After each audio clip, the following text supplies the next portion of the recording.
이제 들려드릴 어떤 여정은 우리의 여정이 될 수도 있습니다. 공군 자켓을 입은 한 사내가 홀로 마을에 도착합니다. 사내 이름은 마이크 페리스. 마이크로서는 아마 처음 와보는 낯선 마을입니다. 마을 입구에서부터 흥겨운 재즈 음악이 들리는데요. 카페 레스토랑이 있었군요. 가게에 들어와 보니 깨끗한 테이블, 정리된 의자에 손님은 안 보이지만 주크박스에서 흘러나오는 재즈 음악이 가게를 채우고 있었습니다.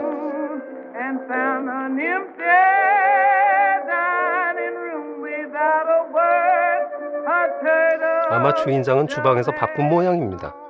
주방 너머에서는 모락모락 김도 올라오고 막 내려진 커피향도 풍겨오네요. 마이크는 이것저것 물어보기 시작합니다. 메뉴도 주문하고 이 마을 이름은 뭔지도 물어보고 살갑게 말을 붙여보는데 주방에서는 어쩐지 아무 대답이 없습니다. 주방을 기웃거리다 못해 가게를 모두 둘러보고 뒷문으로까지 열면서 살펴보지만 사람의 그림자가 없는 주방이었습니다. 가게에 아무도 없었던 거죠. 어느새 주크박스의 음악은 꺼지고 주방 테이블에 있던 커피와 소세지는 아직도 따뜻한데 아무도 보이지 않는 가게에서 마이크는 혼잣말을 하고 있었던 겁니다. 주방 테이블에 있던 탁상 시계를 실수로 떨어뜨린 바람에 큰 소리를 내면 시계가 망가지지만 아무도 나오지 않습니다. 시계의 시계바늘은 6시 15분. 마이크는 이제 마을의 중심가를 둘러보기 시작합니다.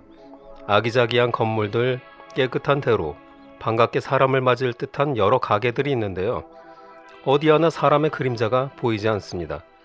마이크는 자신이 왜 이 마을에 오게 됐는지 아무런 기억도 나지 않습니다. 그냥 잠에서 깨어나 보니 마을 앞길을 걷고 있었다는 그런 기억밖에는 나지 않는군요. 멀리 주차장에 세워진 차 안에 사람이 보입니다. 마이크는 이제 사람이 반가워져 뛰기 시작합니다. 드디어 사람이 타고 있는 차 앞에 서서 마이크는 자기소개를 합니다. 자신은 위험한 사람이 아니고 단지 자신이 누구고 이곳이 어디인지 기억이 나지 않을 뿐이라고요.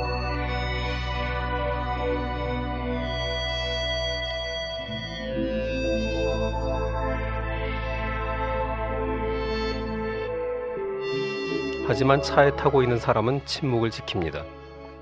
답답해진 마이크가 차 문에 다가가 문을 당기지만 차 안에 있던 것은 사람이 아니라 마네킹이었습니다.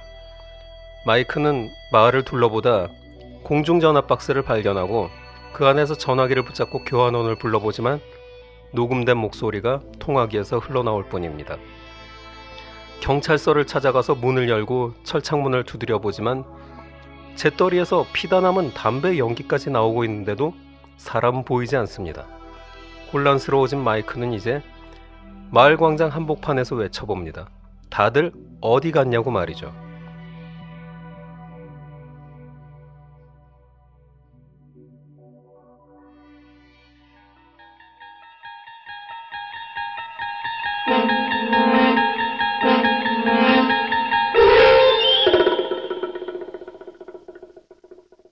안녕하세요. 더 트와일라이트 라디오 일부 환장특급의 노모뎀입니다. 네, 안녕하세요. 저 제3부 수상한 책방의 수상한 감귤 점장 리키라고 합니다. 네, 안녕하세요. 환장특급의 무임승찬 무책임의 아이콘 미나리입니다. 네, 안녕하세요. 이 모든 흑막의 주인공 제이크입니다. 반갑습니다. 반갑습니다. 일주일 만이네요. 그쵸, 일주일 만이죠. 네. 다들 어떻게 지내셨어요? 미나리님? 저는 다사다난한 한 주를 보냈습니다. 다사다난한가요? 일단 신체적 상해도 있었고요. 네. 네. 정신적 충격도 있었고요. 그랬던 것 같습니다. 네. 링님은 어떻게 지내셨어요? 왜 흔히 저기 시간 상대성의 저 이론이 있잖아요. 네. 저 지금 한 2, 3주 된 것 같아요. 정말 많이 있었어요, 저도. 네. 노모뎀님은 어떻게 지내셨습니까? 와, 정말 이 파일럿 에피소드를 이제 한 다음에 저희가 네. 이제 오늘 프리미어잖아요. 네. 프리미어를 하려니까 이 에피소드를 눈으로 보는 이 에피소드를 어떻게 귀로 전달을 드려야 될지 정말 잠도 오지 않고 네. 그 밥도 넘어가지 않고 네. 정말 아무것도 못하고 있다가 네. 예. 아주 곤혹스러운 30분을 보냈습니다. 뭔가 수척해지셨어요, 지금. 네, 그쵸. 네. 되게 피곤해 보여요. 네.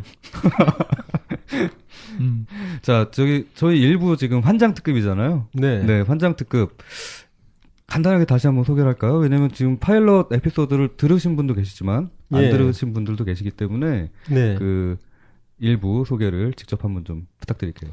예, 이 일부는요. 네. Where is everybody? 즉 다들 어디 갔습니까? 라고 이제 물어보는 의문문이 이 에피소드의 타이틀인데요. 네.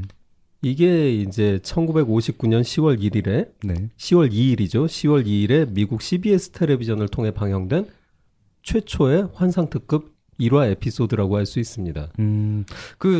잠깐 이제 그 회의를 하면서 얘기를 하셨는데, 그때 이제 얘기를 하신 게 이게 실제로는 1화가 아니라고요? 네. 원래 이 로드 썰링이라는 걸출한 제작가가 그 환상특급을 이제 합시다 하면서 이제 CBS의 자본가들과 막 투자자들을 설득을 해서 그 파일럿을 실제로 제작을 했는데 네. 그 파일럿은 더 타임 엘러먼트라고요. 네. 전혀 다른 내용의 이제 에피소드를 1958년에 제작을 했지만 오, 괜찮네요. 그런데 이 내용은 방영하지 맙시다. 그래서 이제 결렬이 되고 네. 1959년에 이제 드디어 방영 날짜가 잡히고 제작이 들어가고 해서 처음으로 대본을 하나 썼는데 그게 이 이야기가 아니라 행복한 장소라는 이름의 어떤 SF 텍스트인데요. 해피플레이스? 해피플레이스. 네. 예. 해피플레이스는 그 60대가 되면은 갑자기 모두 어딘가 행복한 장소로 이동을 하고 60대 이전의 사람들만 계속 어떻게 젊음을 유지를 하는 그런 세계에 대한 이야기인데요. 내용이 너무너무 암울해서 그 역시 방영이 이건 곤란하다. 네. 그래서 두 번째로 바로 써내린 각본이 이 Where is everybody? 모두들 어디 갔습니까? 네. 라는 에피소드죠. 근데 참 궁금한 게 그 Where is everybody도 이제 다 봤잖아요. 네. 그 보면서 느낀 게 이것도 생각보다 굉장히 우울하거든요. 네. 근데 맞아요. 이것보다 우울해가지고 앞에 걸 잘랐다. 그럼 도대체 그게 얼마나 우울한 건지. 그 혹시 그 이제 그 환상특급 옛날 오리지널 시리즈 같은 경우에는 리메이크들을 하거나 아니면 거기서 이제 영감 받아서 뭔가 나오잖아요. 혹시 그 앞에 설명하셨던 진짜 우울해서 이거는 방영되지 않았다라고 네. 하는 것들이 좀 이렇게 영향을 받은 작품들이 있을까요? 그렇죠. 그래서 이 해피플레이스는 계속 이제 방송가를 떠도는 어떤 유령 각본이 되어 있다가 네.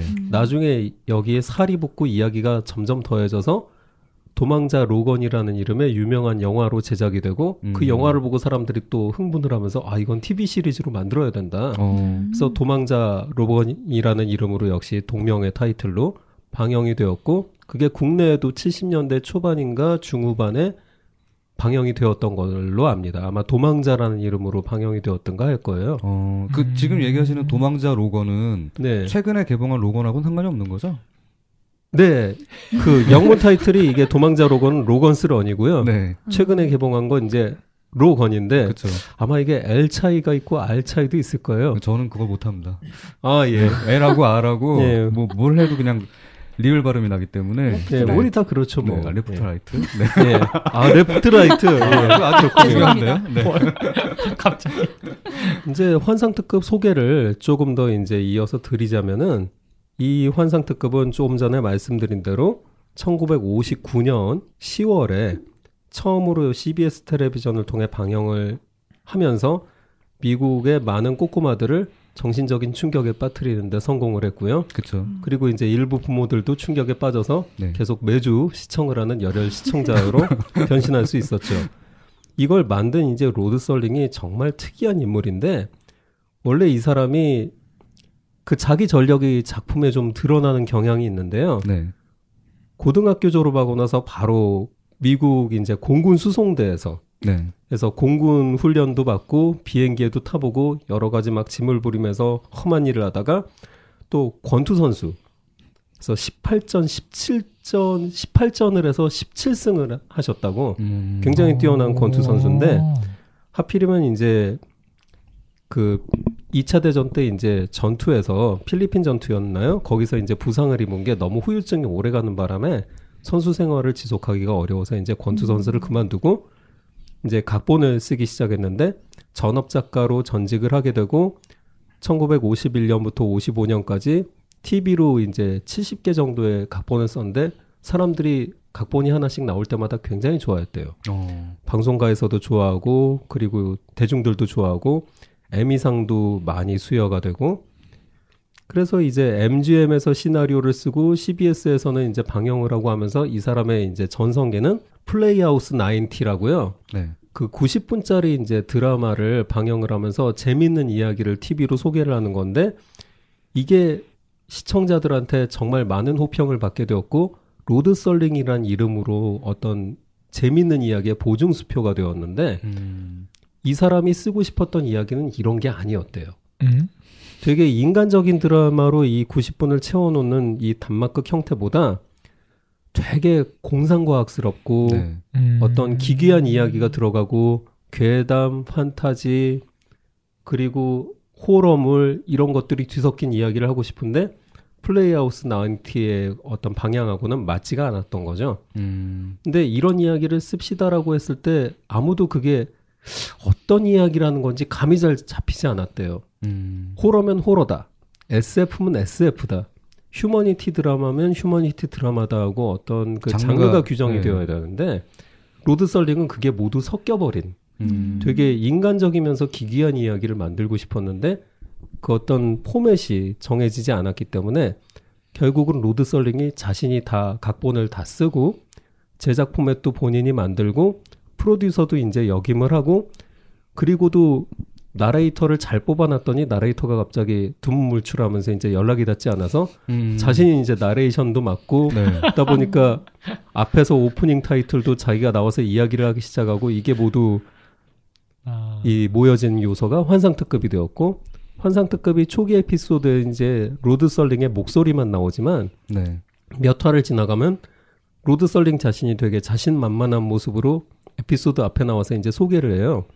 이 에피소드는 이런 얘기로 진행될 거고 여러분도 이런 얘기를 이제 듣게 될 것이다, 보게 될 것이다 하면서 진행을 하고 그렇게 해서 1959년부터 5년 동안 156개 에피소드가 방영되었는데 이 중에 로드 썰링이 쓴 게 92개.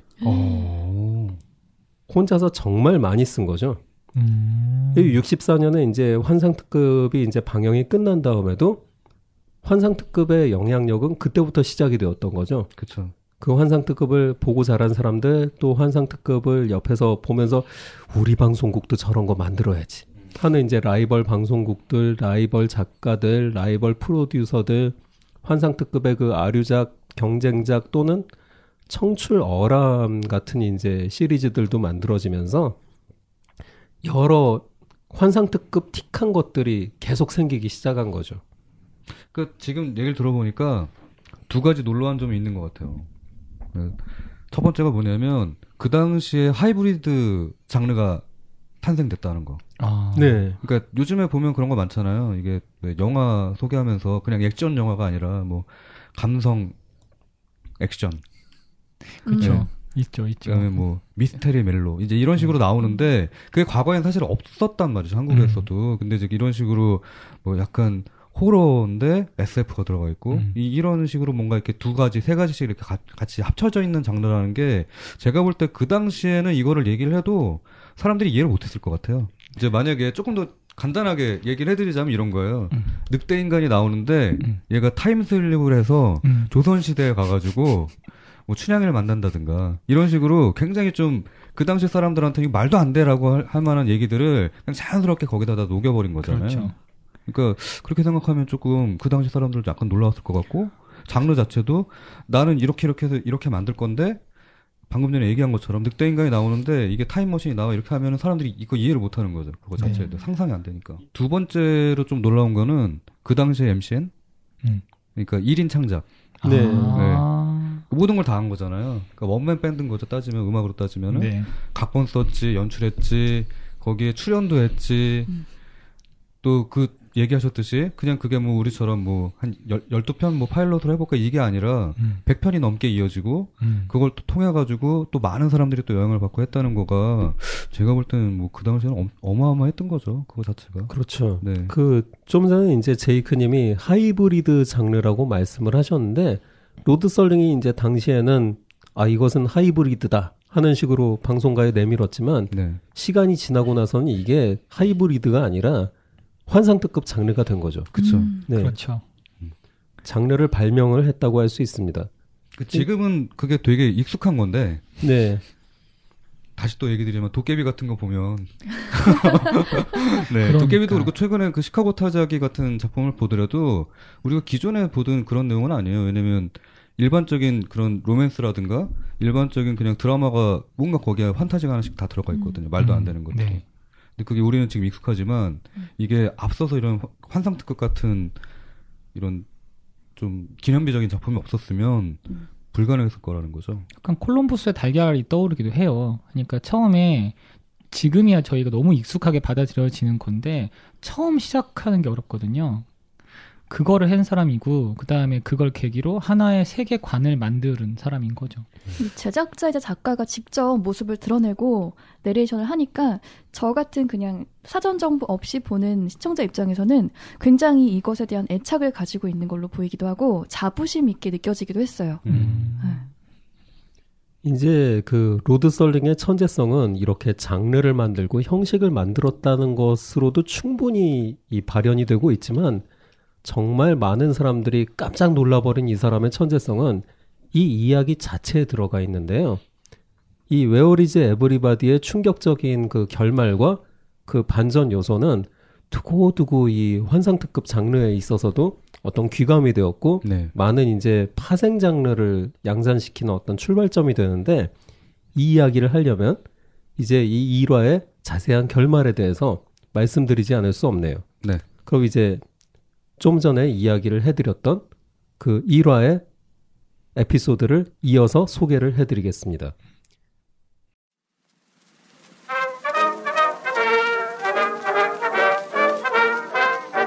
마이크 페리스라는 이름의 이 공군 자켓을 입은 사람은요, 아무도 없는 마을을 두리번거리면서 도대체 어디를 갔는지, 왜 아무도 없고 방금 누군가가 피고 남긴 듯한 담배 연기는 올라가고 카페에서는 따뜻한 음식이 데워져 있고 하지만 어디서도 사람의 그림자를 찾을 수 없는 이 마을에서 절망적으로 돌아다니면서 도대체 나는 누구고 여기는 어디인가라는 우리가 흔히 그 나레이션을 하는 그 이야기 속에 잠기면서 자기 자신의 정체성을 찾아서 이제 헤매기 시작하는데요.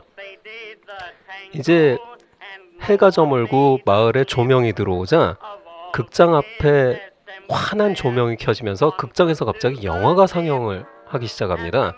이 영화는 이제 배틀하임이라는 이름의 비행기가 나오는 이제 영화인데요. 자기도 모르게 극장 앞에 시끄러운 음악 소리와 조명에 이끌려서 극장에 들어갔던 마이크 페리스는 그제서야 잃어버린 기억 한 조각을 발견을 하죠. 나는 공군이었어. 그래, 내가 공군이었구나. 그런데 이 영화는 누가 트는 거지? 하면서 극장에서 지금 막 필름 소리가 돌아가면서 상영되기 시작한 상영관을 찾아서 기사를 찾아서 막 문을 두드리지만 역시 그곳에서도 빈 상영기만 소리를 내면서 돌아가고 있었고 상영기사의 모습은 보이지 않습니다. 이 영화를 틀었던 사람은 이 극장에서 방금 빠져나간 게 틀림없어 라고 생각한 마이크 페리스는 계단을 굉장히 급하게 뛰어 내려오다가 거대한 거울에 부딪히는 씬을 만나게 됩니다. 마이크 페리스는 이제 거울 앞에서 잠깐 정신이 혼란해져 있다가 극장 앞을 이제 빠져나와서 밤거리를 헤매면서 계속 외치죠. 도대체 누가 나 좀 도와주세요 하면서 이 횡단보도 앞에 보행기 신호기를 누르면서 이제 절망적으로 외치기 시작해요. 누가 살려주세요. 나 좀 도와주세요 하면서 계속 그 횡단보도에 보행기 버튼을 누르는데 그때 장면이 바뀝니다. 많은 사람들이 마이크 페리스의 그 모습을 지켜보고 있었고 장소는 마을이 아니라 어딘가 비밀스러운 실험실로 장소가 바뀌는 거죠.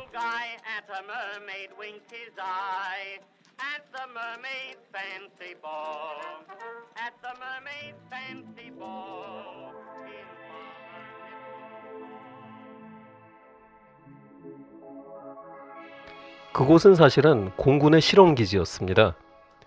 달로 사람을 보내기 위한 무인 실험 장소에서 마이크 페리스라는 자원조종사가 400시간이 넘는 시간 동안 갇혀서 혼자 시간을 보내다가 자기 자신이 만들어낸 공상의 세계 속에서 마을을 여행하기 시작했던 거죠. 혼란스러워진 이제 조종사를 무인 실험실에서 구출을 하고 사람들은 이제 마이크 페리스의 이제 건강 상태가 영향이 없는지를 살펴보고 기자들은 이제 실험이 끝났다는데 어떻게 된 일입니까 하고 이제 장성들한테 물어보기 시작하고 실험 관계자들이 이야기를 하기 시작하죠. 아, 조종사 건강 상태는 괜찮습니다. 단지 혼자 400시간이 넘는 동안 그 무인 실험실에서 갇혀 있다 보니까 약간의 착란 상태를 일으킨 모양이에요. 그리고 이제 마이크 페리스는 제정신을 차리기 시작하죠. 자신이 꾼 꿈의 세계에서 자신은 아무도 없던 곳에 있었고 너무나 생생해서 그게 꿈인 줄 몰랐다고. 그렇게 해서 끝나는 것이 환상특급 일부 Where is Everybody였습니다.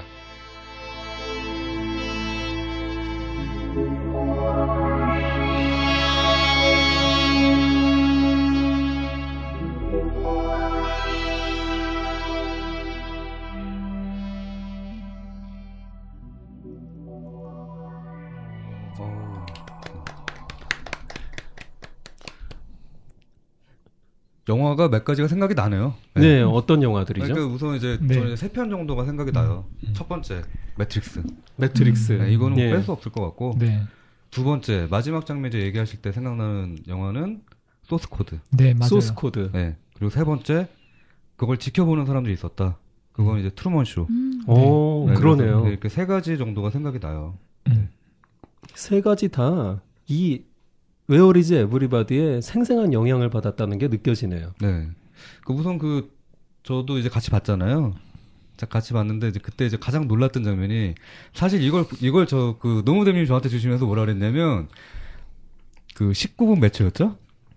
예, 뭐 네. 19분이 지나면 굉장히 놀라운 네, 장면이 굉장히 놀라운 나온다. 장면이 나왔다고 하시면서 맞아. 저는 이 장면을 보면서 의자에서 벌떡 일어났습니다 그러시는 거예요. 그래가지고 도대체 어떤 장면이길래 어떤 장면이 그러면서 계속 보다가 갑자기 저도 그게 그 시간대가 딱 가면서 거울 장면에서 진짜 깜짝 놀란 거예요. 맞아. 왜냐면 분명히 이제 거울이라고 상상도 못했고 그게 그다음에 그 거울에 부딪히는 장면이 딱 나오면서 야 이런 연출을 이게 1950년대인데 따지면은 이걸 생각해낸 거는 그러니까 방송을 59년에 했지만 생각해낸 거는 그 전에 했을 거 아니에요. 그쵸. 이런 장면들을 작가들 특성이라는 게 여러 가지 막 메모를 해놨다가 나중에 이 장면 여기서 이렇게 써야지라고 하는 게 있는데 야 이거 1950년대 이런 장면을 상상을 했다고? 야, 게다가 이거는 작가가 각본까지 썼고 전체적인 연출도 했었고 이런 거 상상도 다 했을 텐데 이거 진짜 대단하다. 왜냐면 요즘에는 그런 장면 되게 많아요. 충격적인 장면. 반전이 나온다든가. 마지막에 또 반전 장면도 그렇고 이걸 다 지켜보고 있었다.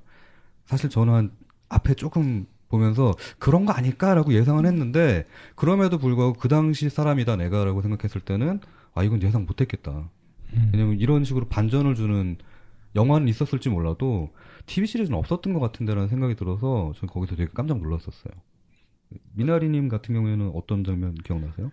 저도 그 거울 장면에서 조금 놀랬고요. 네. 그리고 전체적으로 그 화면 전환이나 아무튼 담기는 미장센 같은 것들이 너무 깔끔하고 그리고 약간 불안한 요소를 더욱 증폭시키는 맞아요. 네. 그런 느낌이었어요. 그래서 어쩜 이렇게 촬영을 세련되고 깔끔하게 했을까 그런 생각도 들었고 또 이제 이런 주제가 이렇게 뭔가 갇혀진 공간에서 실험을 하고 그거를 다른 사람들이 지켜보고 있는 것들 이런 게 지금 어딘가에서도 일어나고 있는 일일 것 같다는 맞아요. 생각을 맞아요. 네 많이 했는데 이게 또 그런 글이 있었잖아요 인터넷에 어느 이제 자기가 실험자가 돼서 어느 공간에 뭐 어느 정도 한 달인가 네. 그 정도로 막 갇혀 있다가 나왔는데 뭐 정신이 너무 이상해져서 뭐 풀려났다 이런 식으로 네. 그래서 그때나 지금이나 공통적으로 사람들이 갖고 있는 어떤 두려움에 대한 혼자 남겨지는 것 그런 것들이 보편적으로 같은 정서로 존재하지 않았나 네. 그런 생각도 들었어요.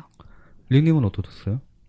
저도 많은 생각을 했는데요. 일단 뭐 그 이야기 자체에 대한 것도 있고 그다음에 이야기 바깥에 있는 것도 있는 것 같아요. 일단 이야기 자체를 보자고 한다면 이게 전에 말씀드렸던 것 같은데 특히 프롤로그 쪽에서 이게 인식론이 많이 떠올랐어요. 그러니까 내가 지금 경험하고 보고 느끼고 있는 것이 실제인지 가상인지를 이 본질적으로 구분하는 것은 불가능하다가 저의 생각인 거고 그다음에 이제 이야기 바깥으로 본다고 하면 이 이야기가 되게 여러 가지 제약사항이 있었을 거 아닙니까? 그전에 컴퓨터 그래픽이 있는 것도 아니고 지금이야 컴퓨터 그래픽으로 뭐 되게 화려하게 멋있게 뭐 바뀌는 거 하자라고 했는데 그게 불가능하니까 있는 소품을 가지고 어떻게든 그런 극적인 효과를 주자 라고 생각했을 것 같아요. 근데 거꾸로 그런 그 틀에 어떤 갇혀져 있는 제약들이 그런 크리에이티브한 방법으로 나와지 않았을까. 근데 저한테 주는 것들이 좀 많았습니다. 그러니까 제가 볼 때는 그 인식론 얘기를 하셨는데 그 사실 요즘에는 많이 까요. 노움 촘스키 같은 사람들이 미친놈이라고 까는 그 철학자 중에 하나가 라캉인데. 라캉. 네. 라캉인데 그 라캉이 하는 얘기 중에 그런 얘기가 있어요. 우리가 보고 있는 것들이 어쩌면 다 허상일지도 모른다. 그러니까 인간이 존재하는 이유는 인간이 원래 존재하기 때문에 존재하는 것이 아니라 내가 보려고 하기 때문에 존재한다. 그러니까 나와 상대방을 구분을 할 때 거울을 놓고 거울에 비친 게 나라는 걸 도대체 어떻게 인식을 할 수 있냐. 왜냐면 그 모습이 아닐 수도 있지 않냐. 거울 같은 뭔가 영상 매체가 있고요. 더 간단히 얘기 드려서 나는 가가지고 내가 내 모습이라고 생각하지만 거기에 다른 모습이 만약에 비쳤어. 그걸 만약에 어렸을 때부터 보고 자랐어요. 그럼 그 사람은 내가 그런 사람이라고 생각을 하는 거죠. 예를 들자면 내가 드라큘라의 모습이야. 어렸을 때부터 나는 계속 어렸을 때부터 자라면서 내 거울에 비친 모습은 그렇게 보고 자랐는데 딴 사람들이 볼 때는 전혀 그런 모습이 아니라는 거잖아요. 그러면 그걸 도대체 나를 드라큘라로 정의해야 되냐 아니면 상대방이 나를 정의한 걸 가지고 토대로 판단을 해야 되느냐라고 하는 부분이 있는데 그게 이제 좀 복잡해졌지만 그 링님이 얘기하신 인식론에 좀 많이 맞닿아 있어요. 이게 사실 좀 더 깊게 들어가면 저희가 인간의 뇌가 비슷비슷하잖아요. 그러니까 좀 이렇게 생각해요. 크게 보면은 그 저기 세 가지로 저 세상이라고 하는 걸 구분을 하는데 이건 제 식입니다. 살짝 저 뜬구름잡이 얘기를 해보면 네. 자기 자신의 세계가 있고요. 이거는 자기가 인지 가능하잖아요. 자, 두 번째로는 앞에 있는 사람의 세계가 있다라고 인정을 해야 될 것 같아요. 그렇죠? 그 다음에 이 사이에, 그러니까 우리를 모두 아우르는 하나의 우리가 직접적으로 인지하거나 느낄 수는 없지만, 그러니까 기본적으로 저도 지금 인간이라는 어떤 그런 필터링을 통해서 이걸 인지하니까 어려워요. 어렵죠? 아, 어렵네. 네. 어떡하지? 우리 매트릭스로 얘기해 봅시다. 네, 네, 아, 예. 네, 매트릭스가 방금 전에 이게 그 설명하신 거에서는 좀 더 쉬울 것 같아요. 네, 네. 자, 저 매트릭스 한번 풀어주세요. 모뎀님, 그 생각해 보면은 그 아까도 처음에 동의를 하셨지만 이게 매트릭스에 굉장히 맞닿아 있다라는 얘기가 있었는데 어떻게 생각하세요? 아무래도 이 매트릭스는 이 반전 이 Where is Everybody는 어떻게 보면 세계관 자체를 반전시키는 것이 이 이야기의 매력인데 그렇죠. 매트릭스는 아예 처음부터 그것을 전제화하고 시작하죠. 네. 우리가 살고 있는 세계가 사실은 현실 세계가 아니라 가상으로 만들어진 세계였다면 당신은 어떤 세계에 남기를 선택할 것인가 그렇죠. 하면서 유명한 빨간 약과 파란 약이 나오게 되는 네. 그런 철학의 명제로 가게 되는데 매트릭스 영화의 전반 부분을 보면 확실히 아무런 사전 정보도 접하지 않은 사람이 매트릭스 영화를 보게 될 때 그게 대단히 이 환상특급의 일화하고 비슷한 구조로 네. 가게 되어 있는 것 같아요. 거기서 보면은 처음에 네오가 그런 상태잖아요. 그 네가 생각할 땐 이 세상이 내가 원래 그냥 생활을 하고 있으니까 진짜라고 느꼈었는데 누군가 만났는데 얘는 가짜라고 얘기를 해. 그러니까 거기서 이제 갑자기 그 이질감 같은 게 생기는 거잖아요. 그래서 빨간 약 먹을래 아니면 파란 약 먹을래 이렇게 이제 두 가지의 선택을 주는데 먹고 나서도 혼란은 오죠. 왜냐하면 먹고 나서 깨어난 세계가 내 꿈인지 아니면 이게 진짜인지 그거에 대해서 본인도 혼동을 하기 시작하거든요. 그래서 이제 그거에 대해서 혼동을 함과 동시에 외로움도 같이 느껴요. 네. 이게 거기서 보면은 결국에는 네오와 다른 선택을 한 그 인물이 나오잖아요. 그렇죠. 결국에 예. 나는 내가 살고 있는 실제 세계는 싫어. 여기는 디스토피아잖아. 근데 니네가 허락해준 세계, 내가 상상 속에 살고 있는 세계는 내가 마음대로 고기도 먹을 수 있고 돈도 많을 수 있고 내가 니네한테 요구한 것만큼 나는 조직의 보스도 될 수 있어. 근데 내가 왜 이거 상상을 포기해야 돼? 라고 하는 이제 그런 내용도 나오잖아요. 이제 그런 거 보면 제가 볼 때는 그 이제 첫 번째 에피소드 이제 우리가 지금 하고 있는 거에서 주인공이 느꼈을 그 고독감이라고 하는 거는 그게 이제 본인이 실제라고 느꼈기 때문에 고독감도 느끼는 거거든요. 그리고 또 영상에도 나오는데 제가 자꾸 왜 매트릭스 얘기를 하냐면 매트릭스가 나중에 그거에 오마주한 장면이 나와요. 뭐냐면 그 전화기에서 전화를 하는 장면. 네. 그 전화 부스 안에서 전화를 하는 장면이 나오는데 그걸 딱 보면서 저는 뭐를 느꼈냐면 야씨 이거 지금 이제 자매가 됐죠. 네, 워쇼스키 자매. 네. 워쇼스키 얘네가 이거 참조했구나. 이거는 100%다. 전화기를 통해 가지고 뭔가 외부로 연결하려고 한다는 장면. 그리고 이제 나중에 영상을 찾아보시면 알겠지만 그 전화기 장면이 되게 좀 상징적으로 좀 길게 이어져요. 문을 못 열어요. 맞아. 네. 문을 못 열어. 왜냐면 그냥 벌컥 여는 방식이 아니라 우리가 예전에 우리나라에도 있었던 전화기, 공중전화기 지금 20대 분들 잘 모를 텐데 땡겨야 돼요. 땡겨야 돼요. 네. 접히면서 이렇게 자발하시고 딱 접히면서 열리는데 그걸 못 해가지고 계속해서 이제 그걸 막 부시려고 하는 장면이 나오거든요. 이제 그거 보면서 매트릭스에서 분명히 이거는 어느 정도 오마주를 했구나라고 하는 좀 그런 장면도 있었어요. 근데 지금 그 말씀하신 그 전화기 장면을 생각을 해보니까 그것은 앞으로 인류 사회가 부딪히게 될 어떤 파국을 예언한 게 아닌가. 파국까지요? 특히 한국인들은 이 당기시오 미시오 앞에서 언제나 그 싸움을 하잖아요. 네. 무조건 일단 밀어보는 거죠. 네, 하지만 문은 열리지 않습니다. 네. 진짜 그리고 이제 또 생각나는 장면 같은 경우에 소스코드를 얘기 들었는데, 저는 소스코드를 사실은 감독이 지금 되게 이제 감독 이름까지 외우고 되게 좋아하는 감독인데, 이 사람이 이제 대표작으로 얘기할 수 있는 작품이 이제 소스코드와 두 가지를 얘기 드릴게요. 하나는 워크래프트 극장판.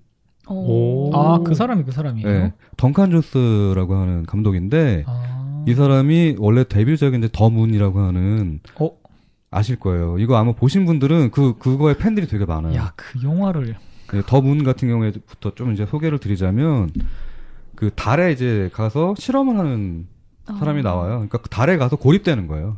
이 사람도. 가서 혼자서 거기서 계속 버텨야 돼. 그리고 실험을 해야 되고 대화를 하는데 그냥 이제 그 나중에 인터스텔라에 나오는 인공지능 로봇처럼 또는 이제 그 스페이스 오디세이에 나오는 그 마더처럼 인공지능하고 계속 대화를 해요. 근데 이상하게 시간이 가도 거기서 벗어날 수가 없는 거야. 네. 근데 찾아보실 분들이 계실까요, 이거 영화? 그럼요. 제가 찾아볼게요. 그럼 이건 결말을 얘기 드리지 않을게요. 네. 결말을 얘기 드리지 않을게요. 왜냐면 결말이 되게 뛰어나요. 그래요? 결말을 그리고 뛰어나요. 이 반전을 일찍 얘기하고 이 반전이 생긴 상태에서 나머지 부분들이 진행이 되는데 굉장히 막 그 어마무시한 내용들이 막 이어집니다. 그러니까 무서운 영화는 아니에요. 공포 영화는 아니에요. 네. 그런데 제이크님이 이 더문을 말씀하시기 전에는 네. 더문 자체를 이 환상특급이랑 결부시킬 생각을 못했었는데 네. 지금 이야기를 듣고 나니까 아예 이 일화인 이제 웨어리즈 에브리바디의 어떤 후속편이 네. 더문이라는 느낌이 나네요. 네. 그러니까 저도 더문을 다시 보면서 이거 덩칸 존스 이 사람 이거 환상특급 매니아네? 이런 생각이 들었던 게, 왜냐면 그 다음 만드는 영화 소스코드인데, 이 소스코드에 나오는 되게 그 명장면 하나가 있어요. 이 모든 비밀이 밝혀지는. 거기서 나오는 제이크 질레날이 그 갇혀있던 장소가 도대체 무언가라고 하는 그 비밀이 밝혀지는 장면이 있는데, 그게 이제 그, Where is Everybody의 마지막 장면하고 똑같아요, 거의. 네, 맞아요. 그래서 이제 그 앞부분, 이 에피소드의 앞부분은 보시면은 그 더 문에서 나오는 전체적인 정서랑 비슷하게 닮아 있고요. 후반부에 나오는 이 반전은 소스코드의 반전하고 거의 비슷해요. 아니, 지금 설명 들으면서 되게 놀란 게, 네. 웨어리즈 에브리바디는 이제 사람이 달에 가기 위해서 고군분투하는 내용인데, 그쵸. 더문은 사람이 달에 가서 고군분투하는 그쵸. 내용이기 네. 때문에 이게 완전히 맞닿아 있다라는 생각이 들고 아예 그냥 직설적으로 자, 내가 환상특급의 후예자다. 그런 느낌을 준다고 해야 될까요? 네. 그리고 그 소스코드 보시면은 거기 나오는 주인공이 그 공군은 아니지만 보면 군인이에요. 그 사람도. 그렇군요. 네, 군인으로서 그 어디인가에 갇히는 거잖아요. 네, 맞아요. 그리고 갇혔을 때 그 사람이 계속해서 얘기를 하잖아요. 다들 어딨지? 나 좀 도와주세요라는 그 얘기를 계속해서 해요. 그런 거 보면서 덩칸 존스가 만약에 이 기존에 있었던 이제 환상특급을 가지고 뭔가 다른 콘텐츠를 만들면 얘는 뭔가 마스터피스가 하나가 나오겠다. 큰 게 하나가. 그래서 신작을 준비 중입니다, 지금. 네. 그 기존에 이제 돈 많이 받고 그다음에 훌륭하게 망한 중국에서 성공했어요. 워크래프트가. 그 워크래프트를 이제 해보고 이 대자본, 아주 큰 자본으로 뭔가 만드는 거에서 약간 염증을 느낀 것 같아요. 그래서 예전에 소스코드 정도의 그 비용을 가지고 그 뮤트라고 하는 지금 SF 영화를 다시 만들고 있어요. 와, 재밌겠다. 네, 그래서 아직 그 신업이나 간단한 그런 건 안 나왔고 아직 그 예고편도 안 나오긴 했는데 이거 보면서 내가 볼 때 이 사람 분명히 환상특급 에피소드 중에 뭐 하나 가지고 분명히 만들 거다라는 생각이 들어서 저는 그 뮤트 좀 많이 기대하고 있습니다. 그거 저 자꾸 이러다가 저 뜬구름 소리만 하는 거로 딱 캐릭터 굳혀질 것 같은데 네. 하나 하고 싶은 게 네. 일단 저기 두 가지 생각이 나요. 일단 첫 번째로 왜 그렇게 많은 크리에이터들, 작가들이 환상특급의 세계에 그렇게 저기 사로잡혔는가에 대한 게 하나 일단 있는 것 같고, 그다음에 두 번째로 이제 그 외에 다른 얘기를 좀 하고 싶은데, 첫 번째로는 제가 전에 말씀드린 것처럼 어쩌면 하나로 합칠 수도 있겠네요. 저는 환상특급이 세상을 바라보는 어떤 시각, 그 작가, 그러니까 그거를 만드는 로드셀링이라는 작가의 어떤 세상을 보는 방법이 이 작품에 영향을 미쳤는데, 그게 좀 많은 사람들 같은 경우에는 신기하고 기괴하고 저기 일상에서 벗어나 있는 얘기라고 생각하지만, 전 그게 보다 이런 진실에 가까이 있는 게 아니라 생각이 들거든요.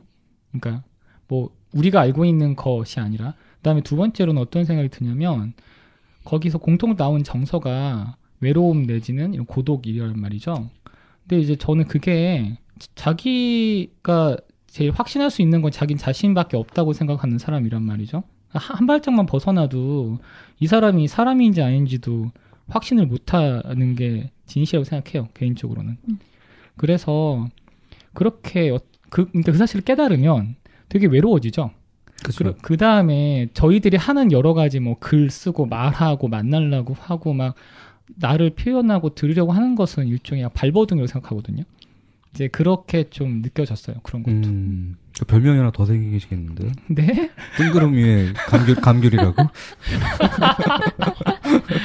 예, 네. 근데 되게 좋으신, 좋은 예인 것 같아요. 그러니까, 결국에 우리가 하는 것들이 또 그런 게 있잖아요. 우리가 팟캐스트라고 글을 쓰고 작품 활동을 하고 사람을 만나고 하는 것들이 다 외로움에 기반이 돼 있거든요. 맞아요. 그 외롭기 때문에 뭔가 만들어지는 거예요. 결국에는 인간이라는 게 참 옛날식으로 얘기를 하자면 사람 두 명 이렇게 받치고 있다는 사람 인자. 그렇죠. 사명 문자. 그런 게 있는 것처럼, 네, 사람이 사실은 혼자는 못 살거든요. 네. 그리고 가장 그 사람이 공포를 느끼는 순간은 혼자서 고립됐을 때예요. 공포 영화의 대부분 시작은 이렇게 시작되죠. 숲에 혼자 고립됐다. 무서워. 갑자기 뭔가 폐가에 고립이 됐다. 그렇죠. 네. 방 뭔가 안에 혼자 있고. 뭐 제가 작년에 봤던 영화 중에 제일 재밌게 봤던 게 그 상어한테 공격당하는 영화인데, 바다 중간에 서핑을 하러 갔다가 다쳐가지고 부표에 딱 올라간 거예요. 갑자기 제가 제목이 생각이 안 나는데, 거기서 그 하루를 버티는 내용이에요. 상어와 함께. 근데 그게 저는 그걸 보면서 어떤 생각이 들었냐면, 야, 근데 상어도 없었으면 진짜 더 외로웠겠다. 왜냐면 저 사람이 상어가 있기 때문에 저거 살려고 발버둥 쳐가지고 결국엔 살았지. 만약에 저 상태에서 다리도 부러지고 저렇게 다친 상태에서 사람도 찾지 않고 아무도 찾지 않는다. 그럼 무인도잖아요, 이거는. 그러면 되게 힘들겠구나. 왜 옛날 영화 중에 그런 거 있잖아요. 그 톰 행크스가 섬에 고립되는 영화 있잖아요. 캐스트어웨이죠. 네. 거기 보면은 뭐예요? 윌슨을 만들잖아요. 외로우니까. 맞아. 네. 그러니까 그런 것들이 제가 볼 때는 인간이라는 게 결국에는 외롭기 때문에 뭔가를 만들어내는 존재구나라는 생각이 들어서 저는 그 첫 번째 에피소드 그게 되게 좋았어요. 어쩌면 그래서 저희가 물론 저는 신이 있다고 믿습니다만, 네. 신을 만드는 걸 수도 있어요. 제가 봤을 때 생각한 걸 수도 있고. 왜냐하면 자기 혼자 있을 때 그래도 어딘가에서 나를 항상 지켜보는 존재가 있어. 그쵸. 이거 자체, 그러니까 그렇게 인지한 자체만으로 위안이 되니까. 그 환청이 들릴 때 나는 미치지 않았어. 이건 신의 목소리야. 라고 이제 얘기하는 것처럼. 많은 것들이. 죄송합니다. 종교를 가지신 여러분들. 아니에요. 저는 네. 신이 더 믿습니다. 저도 근데 그렇게 생각을 했거든요. 예전에 그 환청은 아니고 이명이라고 그랬잖아요. 귀에 네. 약간 막 잡음 같은 거 들리는 거. 이거 정신병이라고 하던데. 죄송합니다. 근데 이거를 저는 이게 뭔가 라디오 주파수처럼 나중에 좀 이렇게 해석할 수 있지 않을까? 뭔가 내가 머릿속에 이거에 대한 암호 해독을 하는 왜 암호 해독하는 그 코드 있잖아요. 코드가 없기 때문에 이 잡음이라고 들지, 이거 뭔가 좀 얘기가 있지 않을까? 라디오처럼 마치. 네. 그렇게 생각을 해본 적이 있었어요. 그러고 보니 지금 말씀하신 그런 코드들이 1화에서는 되게 아주 상세한 그 요소들로 남아있는 게, 네. 제가 아까 에피소드 내용을 소개하면서는 전반부에 탁상 시계가 깨졌을 때 이제 시간이 6시 15분을 가리키고 있는 장면이 나왔다고 말씀드렸잖아요. 근데 이게 에피소드가 이제 25분짜리인데 네. 25분짜리 말미에 보면 주인공이 구출될 때 네.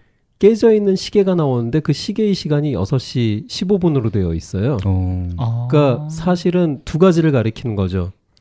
주인공이 이 자신이 마을에서 보게 되는 모든 풍경이 그냥 뜬금없이 나오는 게 아니라 현실 세계에 기반을 뒀는데 그게 다른 요소로 전환이 되어서 나왔던 것이다. 네. 라는 것과 또 하나는 그 사건이 되게 길게 이어진 것 같고 이 사람은 하루를 보냈지만 사실은 아주 찰나에 일어난 일이라는 것을 가리키는 거고요. 그렇죠.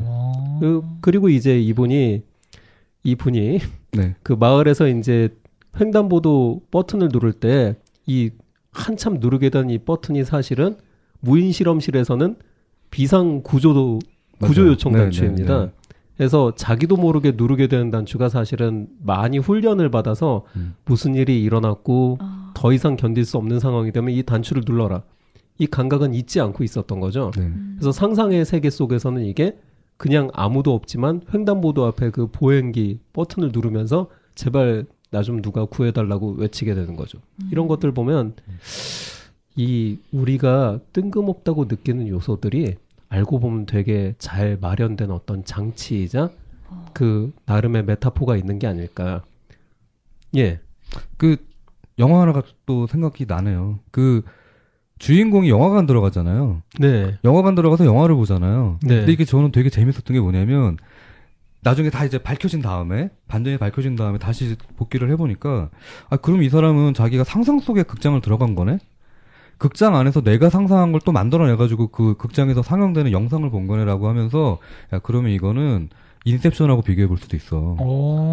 그러니까 사람이 그 자기의 그 인식 안으로 들어갈 때 첫 번째 단계, 두 번째 단계, 뭐 세 번째 단계 해가지고 계속 가잖아요. 근데 그런 것들이 제가 볼 때는 이미 되게 철학적인 질문인 거예요, 이거는. 그렇죠. 네. 뭐 장자를 따지더라도 장자가 꿈을 꿨는데 나비가 나왔는데 나비가 나인지 나비가 나를 보는 거잖아요. 꿈에서는.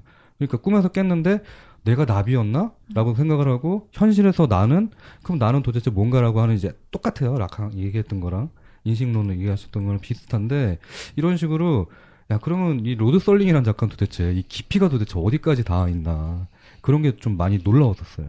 예, 그러고 보니 인셉션이라는 이 영화가 정말 꿈에 대해서는 꿈에 관한 모든 것을 집대성한 영화다. 끝판왕이죠. 라고 해도 과언이 아닌데 그렇게 굉장히 꿈에 대해서 보도자료도 많이 나오고 인셉션이 그 정도의 견줄 만한 영화인 것은 확실하지만 이 25분짜리 그보다 훨씬 오래전에 만들어진 이 1959년의 이 에피소드가 나름대로 꿈에 대해서 엄청나게 많은 단계까지 파고들었다는 거죠. 그렇죠. 처음 시작할 때부터 갑자기 이 사람이 길을 걷고 있는데 이 주인공인 마이크 페리스가 혼자서 독백을 하거든요.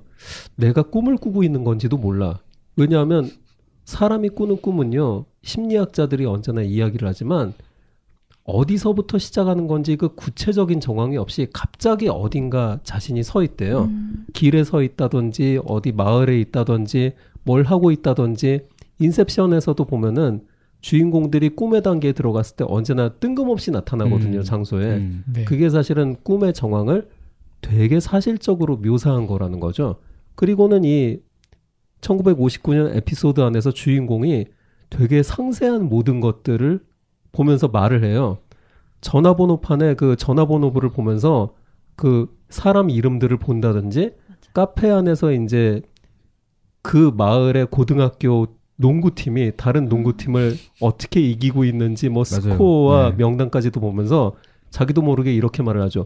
이렇게까지 상세하게 꿈을 꾸는 사람은 없을 거야. 근데 저는 이건 좀 재밌는 얘기인데 네. 제가 꿈을 반복적으로 꾸는 게 하나가 있어요. 뭐죠? 뭐예요? 근데 이게 그 일부의 사람들이 그 루시드 드림이라고 해서 자각몽 꾼다고 그러잖아요. 저는 그 장면이 나오면은 무조건 자각몽이에요.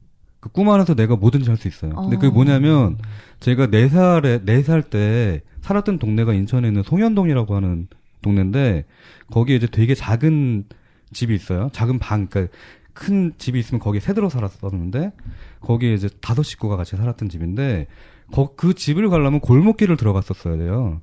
들어가서 좌회전해서 들어가는 골목길이 있었는데 꿈에서 항상 그 골목길이 나와서 내가 좌회전을 하잖아요. 그럼 그 상태부터는 제가 자각을 해요. 이게 꿈이구나. 우와. 왜냐면 처음에 몇 번을 꿀 때는 그걸 내가 꿈인지 몰랐어요. 근데 제가 잘하는 게 뭐냐면 꿈을 꾸고 나서 그걸 금방 잊어버리잖아요. 네. 그러니까 그걸 간단하게 써요. 내가 이런 꿈을 꿨다 말도 안 되더라도. 그래서 그거를 재조합하면은 뭔가 이야기거리가 돼요, 저한테는. 근데 그 송현동 그 골목길은 반복해서 나오다 보니까 나중에는 꿈속에서도 아 이거 꿈이구나라는 걸 알아요. 그래서 그 꿈속 안에서는 제가 하고 싶은 걸 다 해요. 내가 만약에 점프를 막 뭐 100m를 하고 싶다면 점프를 100m 하고 사람이 총을 쏴도 나 안 죽는다는 거 알아요. 그러니까 거기서 이제 무적이 되는 거죠. 그러니까 그런 식으로 이제 그 첫 장면에서 길을 걷잖아요. 길을 걸으면서 나오는 장면을 보면서 야 이게 만약에 저 사람이 저걸 계속해서 반복해서 걷다면 이 사람도 알았을지도 몰라 라는 생각이 좀 들더라고요. 이거 한번 이야기 나온 김에 저기 꿈 얘기 잠깐 해도 우리 상관이 이미 없나요? 꿈 얘기를 하고 있었죠. 네. 이미 하고 있군요. 네. 되게 신기한 게 저 똑같은 경험이 있거든요. 근데 저는 같은 꿈을 계속 반복해 꾸는 게 아니라 그 계기는 없는데 꿈에서 제가 꿈이라는 거를 좀 인지를 많이 하는 편이에요. 그래요? 그럼 어떻게 하냐면 진짜 별의별 걸 해보려고 그래요. 근데 진짜 안 되는 게 하늘을 나는 건 잘 안 되는데 전 돼요. 아 그러세요? 저한테 배우세요. 알려드릴게요. 근데 이게 되게 재밌는 게 제가 꿈이란 걸 알잖아요. 그러면 그 안에서 뭔가 이야기 캐릭터를 만들어가지고 제가 약간 1인칭 시점처럼 꿈을 경험하는 거예요. 너무 재밌어요. 물론 깨고 나서 이렇게 이야기를 적어보면 별 재미없네 이러는데 거기서 막 여러 가지 시도하는 것들이 전 상당히 재밌어서 개인적으로는 최근에는 일이 많아서 잠을 잘 많이 못 자고 꿈을 많이 못 꿔서 아쉽긴 하지만 옛날에 제일 좋아하는 게 뭐야라고 물어보면 꿈꾸는 거였어요. 옛날에는. 저도 어떠세요? 비슷해요. 진짜? 저도 정말 비슷해요. 여기다 이상한 사람만 모였어. 이렇게 만나기 진짜 힘들어요. 어때요? 저도 자는 걸 정말 좋아해요. 원래 네. 잘 졸기도 하지만 그 정말 자면서 자각몽을 전 자주 꾸진 않지만 꿈속에서 뭐든지 할 수 있는 거잖아요. 어쨌든. 네. 네. 굳이 깨서 에너지를 쓰지 않아도 꿈에서 뭐 돌아다니고 뭐 먹고 다 할 수 있으니까. 근데 자각몽이요. 네. 그거 해보셨어요? 자각몽이라는 걸 스스로 인식했을 때 그 사람들이 주변에 있을 거 아니에요. 네. 그 꿈속에서의 인물들한테 네. 이건 꿈이야 이렇게 외치면 다 같이 저를 딱 쳐다본대요. 오, 그래요? 오, 그거 되게 맞다. 소름 뭐야. 끼친다 그 그러더라고요. 인셉션에 나오는 장면이잖아요. 맞아. 네. 네. 저는 안 해봐서 모르겠는데 두 분이 자주 꾸신다니까 네. 한번 시도해보시고 그거 너무 후기 좀. 위험한 시도 아닙니까? 근데 좀 무섭긴 하대요. 그래요? 그거 무서운데? 꿈속에서 공격당할 수 있어. 아, 안 죽어 근데 괜찮아. 그럼 깨야죠. 근데 못 깨면 어떡하죠? 아, 그럼. 근데 에이. 저는 근데 그게 약간 그 걱정이 있어요. 왜냐면 1년에 한 번씩 그 자각몽 비슷한 걸 꿀 때 네. 꿈을 좀 길게 꿔요. 꿈속 안에서. 음. 근데 그게 딴 사람들은 뭐 하루 이틀 그 정도가 아니라 제가 제일 길게 꿨던 게 3년까지 꿨거든요. 재밌다. 근데 그게 막 뭐 한 달, 두 달 이렇게 점프하는 게 아니라 하루하루를 사는 거예요. 지옥 같아요. 그래요? 왜 지옥? 왜냐면 그 3년이라고 하는 그 꿈이 상황 설정이 너무 힘든 상황이었어요. 아이고. 그러니까 누군가 죽어서 내가 그걸 견디는 상황인데 이걸 자각몽이라고 나중에 판단을 한 게 첫 번째 1년 뭐 2년 그때가 아니라 거의 마지막에 가서 알았어요. 이게 좀 말이 안 되는데? 라고 생각을 하면서 이거 꿈인 것 같아라고 했는데 이제 그게 꿈이었었어. 야, 그렇구나. 근데 그렇게 제가 그래서 좀 노안인가 봐.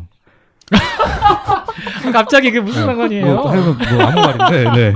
아니, 노안 아니세요? 그런 그리고. 식으로 제가 볼 때 그 자각몽도 이제 어떤 분들은 그냥 하루짜리 또는 이제 그렇게 이거 꿈이라고 생각하는 게 빠르게 판단되는 사람도 있고 저도 이제 그 골목에 나오지 않으면 자각몽 인식하는 게 힘들기 때문에 그렇게 한 3년 정도 그렇게 살았는데 나중에는 딱 깼는데 엄청나게 피곤한 거예요. 그렇겠어요. 피곤하시겠다. 네. 왜냐면 뇌가 사실은 그 돌아가는 메커니즘이 있잖아요. 네. 근데 그게 딴 사람들은 그냥 그 쉬는 시간인데 따지면은 저는 그 짧은 시간 안에 뭐 한 6시간, 뭐 5시간 안에 3년 동안의 그 일과를 뇌 속에서 돌린 거잖아요. 빠르게. 네, 그렇게 따지면은 거의 과열 상태였던 거죠. 와. 그래도 전 되게 부러운데요. 그게요? 내 꿈 가져가라. 좌회전하는 꼽겠습니다. 길이 어떻게 보면 자각몽을 꾸기 위한 장치 같은 걸 수도 있겠네요. 그렇죠. 스스로. 네, 네. 아시아권에서도 사람들이 그 꿈에 대해서 깊은 고민을 또 갖고 있었다는 그 문헌들이 있잖아요. 네. 남가 일몽이라는 이제 설화가 네. 중국에 있고 우리나라는 이제 상공유사를 통해서 조신설화가 있고. 또 구운몽도 있고. 네. 근데 구운몽 같은 경우에는 되게 즐거운 상상문학이라고 그쵸? 할 네. 수 있지만 하레물이잖아요. 네. 미나님 웃으셨어. 하렘물이 뭐죠? 아유, 저 잘 모릅니다. 미연 씨에 이어 뭐 자꾸 이런 거 하나씩 나와요. 네, 죄송합니다. 제가 워낙에 덕질을 방대하게 해서. 그러고 보니 남가일몽 얘기들 아세요? 아니요, 모릅니다. 남가일몽이 한자 성어로만 알려져 있지만 네. 사실은 굉장히 장대한 서사시예요. 이게 중국 당나라 시대 때 네. 그 순우분이라는 이제 사람이 살고 있다가 마당 처마 밑에서 이제 잠이 들었는데 이 사람이 잠이 드는 장소가 괴화 나무였대요. 그래서 괴화 나무 아래서 이제 꿈을 꿨는데 꿈속에서 이제 만나게 되는 것은 괴한국이라는 갑자기 나라에서 사신이 왔는데 당신 모셔가겠다. 그래서 모셔갔더니 성에서 이제 대괴한국이라는 현판이 막 나오고 네. 막 괴한국을 이제 돌아보게 되고 자기가 이제 좀 이야기를 좀 하면서 왕의 어떤 비위를 맞췄더니 왕이 야 내가 너한테 왕위를 물려줄게. 네가 이 나라를 물려받기에 괜찮은 것 같다. 그래서 순우분이 나라를 물려받은 다음에 대대손손 칭송을 받으면서 막 나라를 다스리고 태평성대가 오고 난리가 난 거예요. 그런데 그러다가 이 순우분이 너무 잘하니까 시기하는 사람들이 생겨가지고 순우분이 이제 시기와 막 세파에 시달리면서 막 어떡하지 하다가 이제 퇴임한 국왕한테 저 이제 어떻게 하면 좋죠? 너무 시기한 사람들이 많아요. 그랬더니 너는 원래 속세에서 우리가 불러왔으니까 잠깐 쉬고 있으면 우리가 다시 불러줄게. 네. 그래서 쉬러 가서 이제 잠이 들었는데 깨나 보니까 자신은 처마 밑에서 잠을 잔 거고 어떤 한 세력을 이루었던 모든 꿈이 한낱 자기가 꿨던 꿈에 밖에 지나지 않는 거죠. 일장춘몽 같은 일장춘몽이 다 여기서 생긴 네. 거죠. 일장춘몽, 난가일몽이 다 이 네. 순호분 설화에서 생긴 거고 우리 이제 조신지몽이라는 네. 그 성어가 있는데 조신지몽은 알고 계신 대로 조신이라는 승려가 잠깐 이제 절에서 잠을 잤는데 잠을 자면서 이 사람이 파괴를 하게 되고 고기를 먹었군요. 예, 잠에서. 고기를 먹고 아내를 만나서 이제 결혼을 하고 아들 딸을 낳고 그런데 잘 이 생업을 꾸리지 못해서 완전히 파탄하시고 그래서 아들 딸 굶어 죽고 나중에 부부도 헤어지고 막 되게 슬픈 꿈을 꿨는데 네. 알고 보니까 꿈이었고 꿈에서 깨어나니까 노안이 된 거예요. 얼굴이 완전히 늙어버린 거예요. 꿈속에서 일생을 어우. 지내버린 거죠. 나 갑자기 실감했어 이거. 갑자기 무서워졌어. 이게 되게 환상특급스러운 얘기인 게 네, 네. 그냥 꿈으로만 이게 끝나는 게 아니라 네. 이제 주지스님 제가 이런 꿈을 꿨습니다. 그러자 이제 주지스님이 말을 하죠. 네가 꿈속에서 아내와 헤어지면서 그 자녀를 파묻었다는 곳에 한번 가봐라. 그래서 파묻었던 곳에 가봤더니 거기서 인형이 나오고 아주 기기괴괴한 환상문학의 전승으로 갑니다. 근데 저는 그런 생각도 해봐요. 이 그 스님 있잖아요. 스님이 네. 젊은 스님이 아니라 사실은 나이가 든 스님이었고 아. 이 사람의 꿈이 시작 자체가 젊은 걸로 시작을 해서 젊었을 때 잠을 자는 거가 이제 발동장치였던 거죠. 라고 하면 좀 재밌을 것 같은데요, 얘기가? 이거 되게 깊어지네요. 네. 이거 나중에 만들까요, 저희가? 오, 괜찮은데? 그래도 게임으로 만드나요? 네, 게임으로 저희 파일럿에서 얘기한 것처럼 네. 이 게임의 첫 턴은 스님의 꿈으로. 이게 참 많은 것을 이제 건드리긴 하네요. 근데 이제 어찌 말하면 저희가 지금 자각하지 못하는 긴 꿈을 꾸고 있는 걸 수도 있죠. 네. 그렇게 따지면. 아우, 그거 좀 두려운데. 왜요? 제가 얘기했잖아요. 3년 동안 꿨다고. 너무 재밌다. 이 환상특급 속의 주인공도 보면 되게 깨끗한 거리에서 자신이 이제 카페에서 커피도 마시고 소세지도 먹고 그리고 다른 카페 가선 또 아이스크림도 먹고 되게 상세한 꿈을 꾸고 있다. 이것은 꿈이 틀림없어라고 네. 자각을 하지만 하루가 지나도록 그 꿈은 깨어나지를 않죠. 그쵸. 이 사람이 책방에 들어가는 장면에서도 되게 상세한 그 메타포들이 나오는데 네. 잠깐 동안 그 보여지는 그 책의 제목이 더 레스트맨 온 어스라고 네. 지상 최후의 1인이라고 써진 막 소설들이 네, 막 네, 단행본으로 네. 팔리고 있고 꿈속에서 자신이 하나밖에 안 남은 어떤 인류의 최후의 그 생존자고 자신은 사실 꿈을 꾸고 있는 게 아니라 홀로 정말 멸망한 세상에 남아있을지도 몰라 라는 두려움이 온몸을 감싸는데 문제는 꿈이 깨지 않는다는 거예요. 그쵸. 하루가 지나도 깨지 않는 꿈은 꿈이 아니다? 현실이다.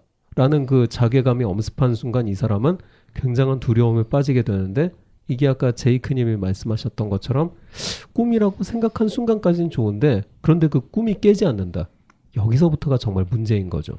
저 그 이야기를 좀 이어서 받아보면 사실 이게 그러니까 이게 지금 내가 느끼는 것이 가상인지 실제인지 구분하는 것이 만약 불가능하고 내가 지금 경험하는 것이 진짜인지 꿈인지를 분간을 못할 때 그럼 나는 어떤 판단을 내릴 것인가가 사실 중요한 것 같아요. 네. 제가 볼 때 저 같은 경우에는 일단 제 같은 경우에는 그냥 그 순간을 느끼고 즐기면서 그냥 살아가겠어요. 네, 마치 한다고 한다면. 그래서 혼자밖에 없는데? 뭐 어떻게 할 수 없잖아요. 역시 굉장하다. 이번에 멘탈은 아니, 역시 그런가요? 그런 건 아닌데. 진짜 감귤로서의 진짜 네. 아니, 갑귤이시네요. 하면서 갑귤인데 갑귤. 이게 왜 제가 저기 되게 많은 사람들한테 너 되게 긍정적이다라고 말씀을 네. 많이 하시는데 저는 긍정적이라는 게 아니라 거꾸로 지극히 현실적이라고 저는 생각을 해요. 예를 들면 제가 온몸이 묶여가지고 이거는 빼도 박도 못하고 지금 죽게 생겼어. 네. 근데 그 순간에 내가 할 수 있는 그 선택이 무엇이냐를 한번 생각해 본 적이 있거든요. 그러면 피하지 않고 죽을 때까지 그냥 그걸 똑바로 보는 건 할 수 있잖아요. 밧줄을 즐긴다? 이상한데? 위험한 발언인데. 아니, 어찌 말하면 그러니까 어찌 그냥 그거는 거죠. 어차피 지금 죽을 거 아니면 뭐 할 수밖에 없잖아. 네. 그럼 그러면 그거를 피하지 않고 내가 온몸으로 경험하면서 그거를 잘 살아나가는 게 하시는 게 아닐까. 결론은 그 밧줄을 즐긴다? 이상한 쪽으로. 근데 역시 꿈이라는 것은 그 안전장치가 아까 제이크님이 말씀하셨던 어떤 좌회전처럼 네. 자신한테 사이드킥이 있어야 되는 것 같아요. 맞아요. 그래서 꿈을 꾸다가 뭔가 이것은 정말 꿈이었고 이제 벗어나야 된다 하면 자신의 사이드킥한테 말을 하는 거죠. 야, 이거 꿈인지 아닌지 내 뺨 좀 꼬집어봐라. 근데 아파. 예. 아프면 안 되는데. 어떻게 하지? 아프면 안 되는데? 근데 꿈에서 아프지 않아요? 아파요. 아파요. 네. 맞아요. 꿈에서 아프군요. 아파요. 칼에 찔리면 아파요. 제가 아까 얘기 네. 드렸잖아요. 100m까지 막 점프하는 거고 처음에 할 때는요. 똑같이 뛰어요. 똑같이 엎어져요. 다 아파요. 피도 나요. 쓰려요. 근데 이거 안 쓰리려고 뛰는 거예요. 그러시구나. 네, 이거 다시 다치기 싫어가지고 더 높이 뛰고 막 그 계단 긴 데 있잖아요. 그 남산 가면 되게 그 계단 네네. 네, 뭐 100개짜리 계단인가 이제 그런 데가 있는데 그런 데서 처음에 4계단 그 다음에 5계단 그러면서 이거를 왜 그 소림사에서 예전에 소림사 18동인 같은 데 보면 이렇게 점프하는 걸 막 연습을 하거든요. 나무 하나를 놓고 나무 하나 조그만 거 묘목을 놓고 거기에 이제 어렸을 때부터 점프를 해서 넘어가요.